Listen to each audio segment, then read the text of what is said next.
All right, let's go to the Buyers Barricade guest line, and brought to you by AA Best Bail Bonds is the head coach of the Dallas Cowboys, Mike McCarthy, joining us on the program. Good morning, Coach. How are you?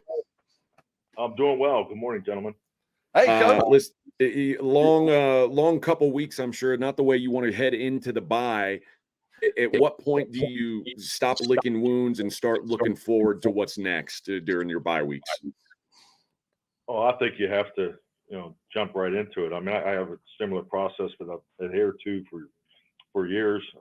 So we went through it with the staff, right after, in which we would have done regardless of the outcome of the last game. So that's an opportunity to grow as a football team, because you're at the end of it, you really probably just have one full day of self-scout and self-improvement that you're able to spend. So our staff I thought they did an excellent job of preparing and then taking advantage of the Monday, with just heavy self-scout, work some things on the field a little bit, and then we have a process called Cross the Hall. So I thought it was beneficial, but it's like anything, you got to apply it to the next game, and sort through it and put some of these things in the next game plan. Yeah, Coach. The idea of self scout certainly has been a topic over the last couple of weeks, and that cross the hall thing, that's nothing new for you, is it? I mean, you're giving the offensive tape to the defense and the defensive tape to the offense for a lot of reasons. That's not new. No, it's a process that I've probably done for about 15 years, and I've done it as much as 3 times a year. Hopefully twice a year. Now, Coach, the reason I ask that is, there's been a lot of questions about plays and design and all that. How much of the play design comes out of that cross the hall stuff? I mean, play design, and that's really what your off seasons are for. You have studies, the amount of time, energy, history, experience that goes into every play design. So we don't have any issues there. Coach, when you look at the way this offense has flowed this season, and it doesn't really feel like Dak and CD are quite on the same page yet.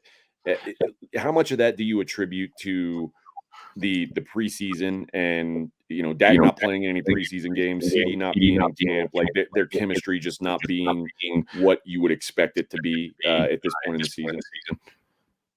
Well, I think, like everything, I mean, so much of my interaction in these spots is about what needs to be better, and we tend to forget to talk about the things that that we are doing well. But yes, there's no replacement for time together. I mean, I don't care what sport you're in. So particularly when you're talking about skill position, that involves the delivery, the timing, and the execution of catching the ball and so forth. So we have a lot of football left. So it's we just keep working the things that are going to continue to show up. But I think that's the ultimate challenge in football. I mean, it is. It's 11 on 11, and we're always fighting to get a higher connection and rhythm and timing and so forth. And and I think that's why the ability to play with so many different people and out of your linemen is a trait you have to have in today's NFL, because things are going to change. I mean, they change every week. And the health of your football team is, you can't control it. I think it's the hardest part of our business from a personal level. When you see a young man come back from, an ACL surgery, and he goes down on the field, and it's so that's the toughest part of this business. But it's something that you have to be able to continue to work through. So whether it's a camp holdout, and not playing in preseason, all those things factor in. But you do have preparation that you're doing besides that. So I think our guys do an excellent job of preparation. I think our process and connection of training our football team's top notch. But we're green in some areas, and I recognize that and have no problem. Coach, talking about it. We just got to keep working. I think it's interesting, the dichotomy of what you have to go through to get yourself back on track over these last couple of weeks, and then to talk about the circus atmosphere around that. Things are what they are, and you get used to things like that. Has that ever seemed like an issue at all? I mean, it kind of is, but once you're used to it, the background noise is just background noise, right? Definitely. I think we're all built differently.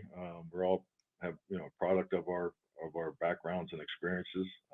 I'm not someone that enjoys drama, so frankly, I think I think I'm Well, wired properly to work here. So I mean, I just think it's an atmosphere that there's a lot of energy in the building, and I think it's just like anything. It doesn't matter where you are. There's always something that you're going to have to deal with. I mean, there is no utopia for training, and it's actually a mechanism and a tool that is a part of what we need to do, and that's focus on winning. Coach, you guys have a tough one this weekend on the road against the the San San Francisco Francisco 49ers, a primetime game. Niners Niners are are beat up, but to me, this game really is going to come down to you against Kyle more, maybe even as much as it does the players on the field, because while the Niners are banged up and limited, this is one of the best coaches in the NFL. Do you crave these chances to go up against the other guys that are considered elite guys in your business? Yeah, definitely. I mean, I love to compete every day. I enjoy competing against Mike Zimmer. We have 2 competitive periods every Wednesday and Thursday. I mean, that's part of the fabric of who we are, and especially for as long as I've done it. But yeah, every one of these games is about competition. I mean, you're competing every day. But yeah, absolutely. Sunday Night Football out there in San Francisco. I'm looking forward to every component of this. As you come in, Coach, against the defense that's not quite the San Francisco defense we're used to, though they're still scary. You were asked a question in your press the other day, and I found the answer fascinating about the number of tight windows that you guys have been facing. Explain to me how when you see the tight window throws and how you adapt to that, because that's some of the witchcraft that I don't think the average fan understands. Well, I think it's just like anything when you look at statistics. I mean, you have to look at these things, deeper with video situation, because CD Lamb's going to be double covered. So do you not make the tight throw to him? Right. And I think it's also when you see tight window throws, it's something that really illustrates what the National Football League is. I mean, I show a tape every week in the red zone that talks about all the tight throws, because we're talking about winning championship football, and I think that's another stat that you have to look deeper in filtering it, because the completion percentage within those tight throws, that should tell you something too. So I just think it's a product of our game, because you don't have wide open people in this league. You may get some in early September when September football, when everybody's not clicking at a high level. But to go win against good teams, you got to throw people open. You don't throw to wide open people, and that's what our league has always been. Coach, you guys and these 49ers were both picked like 2 of the top 4 teams in the NFC preseason.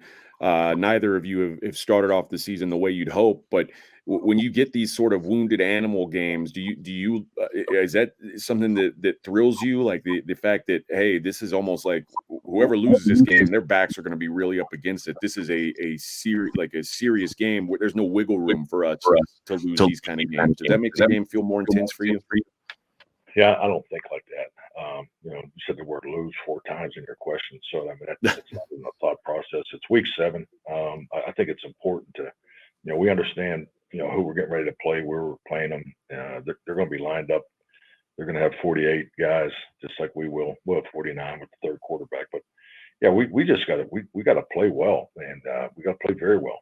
We're going on the road, something we've done so far at a high level. So we need to improve from our last opportunity, and that's really how tight the focus needs to be. So wounded, not wounded. I mean, you're always wounded at some level in this game.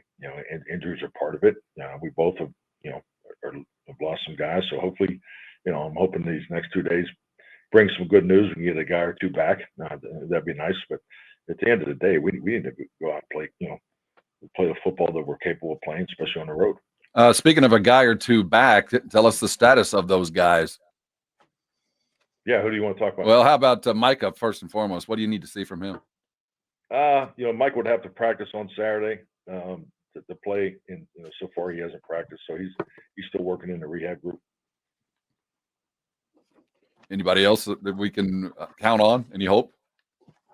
Yeah, I mean, we're looking at all the guys, Eric Kendricks, Deron Bland. So, all those guys are working towards, having a chance, but it'll come down to the Saturday practice. Okay, when it comes a couple questions that I have to ask: the curtains, coach, and the sun. At some point, is that ever going to be addressed, or is that just one of those things? You're talking about it in the stadium, the 325 sundial effect that we get about twice, 3 times a year in October. That is just, I know it's a happenstance. You never know when to, but it did happen again. We got balls lost in the sun in an indoor stadium. It just seems something that we can fix. Let's put some curtains up. Okay, noted. I know you probably noted it too, but at some point. Hey, Coach, when you guys deal with, I mean, obviously you want to kind of disconnect a little bit during your bye week, but when Jerry made the news that he made right after that last Lions game, did it kind of crank up the scrutiny on your team during the bye week? Do you feel like? Yeah. See, I think just like anything, I mean, evaluation here, and frankly, it's always been this way, regardless of the external or the amount or the volume or the intensity of the external conversation. So no, I mean, no, I thought our staff did a really good job of just staying after it and keeping it about football, and I think that the players came back with a good fresh attitude, and like I said, we could able to get some guys healthier. So no, I think you got to keep your focus tight. Coach, you a baseball fan paying attention to the World Series? Not yet, but I have a good friend that works for the Yankees, so yeah, we're looking forward to the series. That is head coach of the Dallas Cowboys, Mike McCarthy. Coach, best of luck to you this week out there in San Francisco. This is a big test for you guys, and it could easily be a game-changing win for you. Hopefully, we're talking to you in a good mood next week, Coach. Good luck, Coach. All right, thank you.